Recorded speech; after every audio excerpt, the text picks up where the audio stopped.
अंधेरा कमरा। रात का वक्त था। बारिश जोर से हो रही थी और बिजली की चमक से पूरा गांव जगमगा रहा था।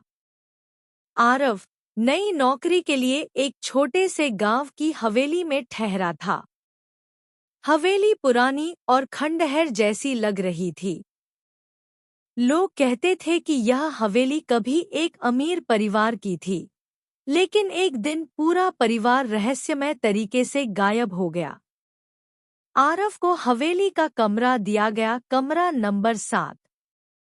लोग कहते थे कि इस कमरे में रात को अजीब आवाजें आती हैं, लेकिन आरव ने इसे सिर्फ अफवाह समझा।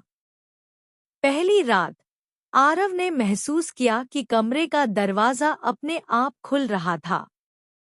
हवा के साथ कुछ सरसराहट भी आ रही थी, जैसे कोई पूछ रहा हो, क्या तुम यहाँ हो?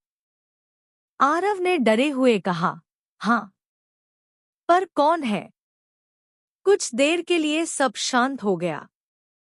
फिर आरव ने देखा कि दरवाजे के पास एक पुराना फोटो फ्रेम रखा था, जिसमें पूरा परिवार मुस्कुराते हुए खड़ा था।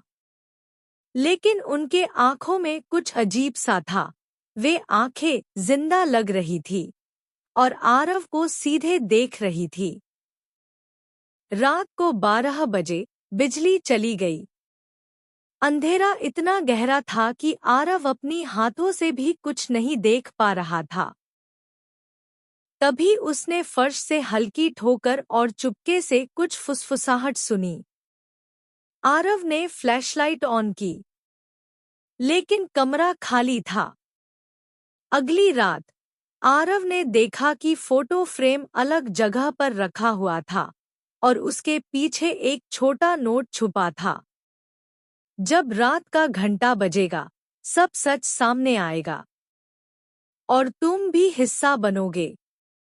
आरव ने डर के बावजूद तय किया कि वह रात 12 बजे तक जाकर कमरे के पुराने अटारी एटिक को देखेगा, जहां लोग कहते थे कि पूरे परिवार का रहस्य छुपा है।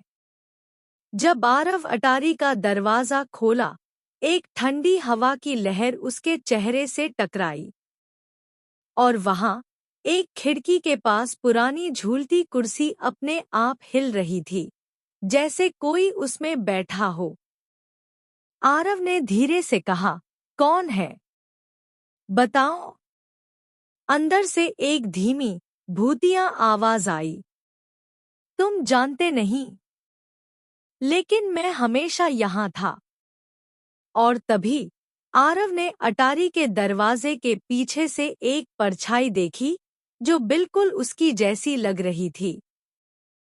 फिर अचानक अंधेरा और तेज हवा में सब कुछ गायब हो गया। और आरव वहां से कब निकला, कोई नहीं जानता। बस इतना ही पता है, कमरा नंबर 7 आज भी खुला है और हवेली में कोई भूत अभी भी घूमता है। Part 2 coming soon.